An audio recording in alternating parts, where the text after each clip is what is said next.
আসসালামু আলাইকুম। নিশ্চয় অনেক অনেক ভালো আছেন সবাই, আর আশা করি আপনাদের সবার রোজা ভালো যাচ্ছে। তো আজকে আমি আপনাদের সাথে শেয়ার করছি প্রথম ইফতারিটা। তো আমি ইফতারিতে আজকে বানিয়েছি চিকেন রোস্ট। তো আজকে চিকেন রোস্টটা আমি সিলেটি স্টাইলে বানিয়েছি। আর ঢাকাতে তো যখন চিকেন রোস্ট বানায় তখন তো ইয়োগার্ট দেয়, তারপর হচ্ছে পাউডার মিল্ক এগুলো দেয় আর কি, চিনি দেয়। তো আজকে আমি একটু ঝাল ঝাল বানাবো, আর একদম মাছ ভাজির মতো, তেমন মশলা ইউজ করি নাই, জাস্ট একটু মশলা ছিল। আর এইভাবে কিন্তু সাদা পোলাও দিয়ে খেতে খুবই খুবই ভালো লাগে। তো আপনারা যখন চিকেন রান্না করবেন তখন আপনারা রসুন একটু বেশি ইউজ করবেন আদা থেকে।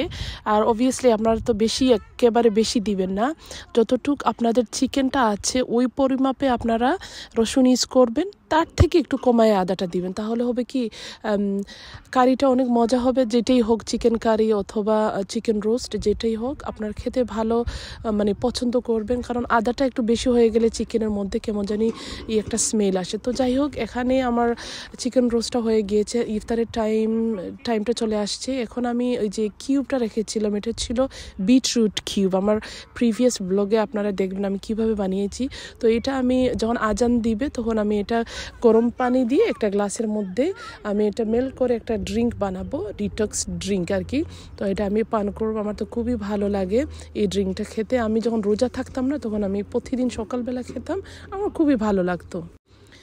তো আপনারা কেমন আছেন সবাই, কিভাবে আপনাদের রোজা যাচ্ছে আমাকে জানাবেন ইনশাল্লাহ কমেন্টস করে। এই তো আমি গরম পানি দিয়ে দিচ্ছি।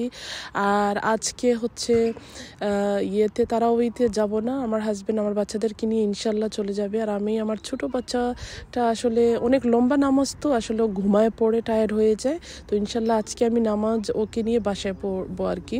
তো এই তো আমাদের ইফতারির সময়টা চলে আসছে। আমি তো কি মজা করে খাচ্ছি, আমার খুবই খুবই ভালো লাগছিল। আমি আসলে ভাত তেমন খাই না, আপনারা সবাই জানেন।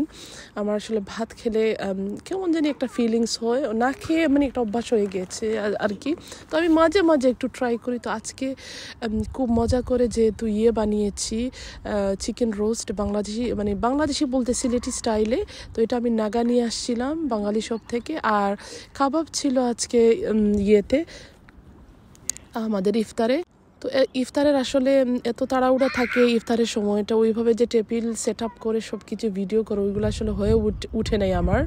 তো এই তো আমি একটু ভাত নিয়েছি, একটু স্যালাড নিয়েছি, একটা কাবাব ছিল, এই কাবাবটা আমি বানিয়েছি, আপনারা আমার ব্লগে দেখেছেন আমি কিভাবে বানিয়ে ডিফ্রোজ করে রেখে ফ্রোজ করে রেখে দিয়েছি।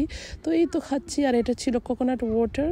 আর আজকে আমাদের ইফতারে ছিল মাশাল্লাহ তেমন কিছু ছিল না, আমি যে সিম্পল বানিয়েছি। আর তেলের জিনিস আসলে আমার এত খেতে ভালো লাগে না। আমরা যেরকম ট্রেডিশনাল যেই ইফতারিটা আছে, যেমন ওই ছোলা থাকে, তারপরে হচ্ছে পেঁয়াজি থাকে, বেগুনি, এগুলো আমার আসলে ভালো লাগে না। তো বানাবো ইনশাল্লাহ নেক্সট ইয়েতে। বাট আজকে হচ্ছে জাস্ট সিম্পল ছিল, প্লেন পোলাও ছিল, সিলেটি স্টাইলে চিকেন রোস্ট ছিল, এই যে আলু ছিল, পটেটোটা আমি জাস্ট রোস্ট করে নিয়েছি, কাবাব ছিল, আর সমোসা ছিল। আমি মাত্র 3-4টা ভাজি করেছি, আমার বাচ্চারা খেয়েছে মাশাল্লাহ মাশাল্লাহ, আল্লাহুম্মা বারিক লাহুম, সবাই দোয়া করবেন।